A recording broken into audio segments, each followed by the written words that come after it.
So you're looking for a dog trainer in Centennial, Colorado. And wow, it can feel like a huge decision, right? Well, in this explainer, we're going to walk through everything you need to know to find that perfect professional for both you and your best friend. A huge part of having a dog here in Centennial is just getting out there and enjoying all the amazing spots we have, like the Highline Canal or grabbing a coffee at the streets at South Glen. And good training, well, that's what makes those outings fun and totally stress-free for everyone. So, this really means your training goals have to fit the way you actually live here.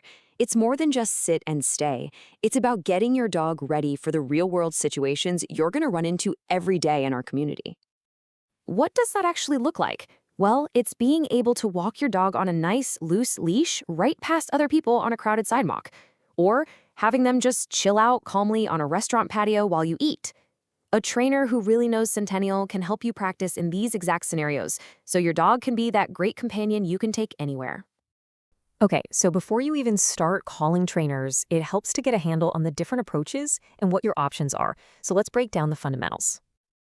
All right, the gold standard in modern dog training is something called positive reinforcement. It's a science-backed method, and it's all about rewarding your dog with something they love, like a treat or praise when they make a good choice. This makes them want to do it again. It's super effective, it's humane, and it really builds a fantastic bond between you two. So you've basically got three main flavors of training to choose from. Group classes are awesome for socializing your dog and teaching them to listen even with other dogs and people around. The trade-off is you get less one-on-one time. Private lessons are the complete opposite. They're totally customized to your dog's specific issues, which is perfect for problems at home. But yeah, they do cost more per session. And then there's board and train. This is an intensive, immersive option where your dog lives with the trainer for a bit. It can get incredible results. But, and this is a big but, you, the owner, have to be super committed to keeping up with the training when they come back home.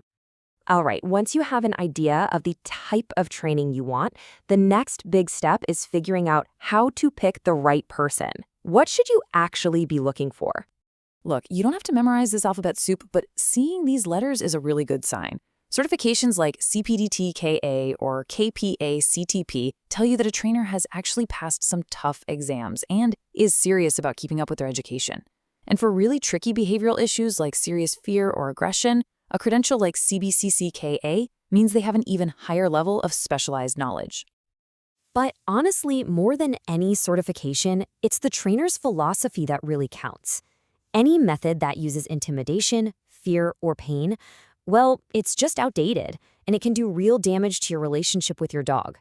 The goal is to build a dog who wants to work with you, not one who just obeys because they're afraid. Okay, let's switch gears a bit and talk about the practical stuff. We're talking about money and local rules.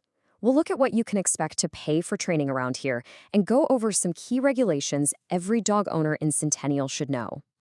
So here's a ballpark of what you can expect to budget for training in our area as of 2026. A standard 6-week group class will probably set you back a couple $100. A single private lesson is usually in the $100 to $200 range, and those really intensive programs like board and train, they're definitely a bigger investment.